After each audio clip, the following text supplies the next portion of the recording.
మిర్చి బజ్జీ కోసం 1 కప్ వరకు శనగపిండిని తీసుకొని దీనిలోకి 2 టేబుల్ స్పూన్ల వరిపిండిని తీసుకొని తగినంత సాల్ట్ వేసుకొని ఇందులోకి తగినంత సోడాను కూడా వేసుకోవాలి. దీనిలోకి తగినంత పసుపు మరియు వాము వేసుకొని ఇదంతా మిక్స్ అయ్యే విధంగా కలిపి దీనిలోకి తగినన్ని వాటర్ పోసుకొని ఇదంతా కూడా కలిపి ప్రక్కన పెట్టుకోవాలి.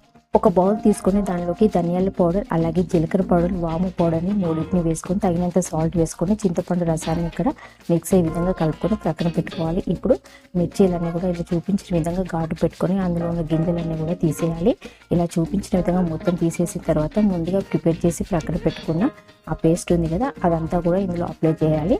ఇలా అన్నిటికీ చేసి ప్రక్కన పెట్టుకోవాలి. ఇప్పుడు స్టవ్ వెలిగించి బాండి పెట్టేసి ఆయిల్ వేసుకోవాలి. ఆయిల్ హీట్ అయిన తర్వాత ఇందులోకి చూపించిన విధంగా ఇలా డిప్ చేసుకుంటూ మిర్చీలన్నీ కూడా వేసుకోవాలండి. ఈవెన్గా మంటను ఆయిల్ ఫ్లేమ్లో ఉంచేసి మిర్చీలన్నీ కూడా రెండు వైపులా లైట్ గోల్డెన్ బ్రౌన్ కలర్లోకి వచ్చే విధంగా కాల్చుకోవాలి. Please like, share and subscribe this channel.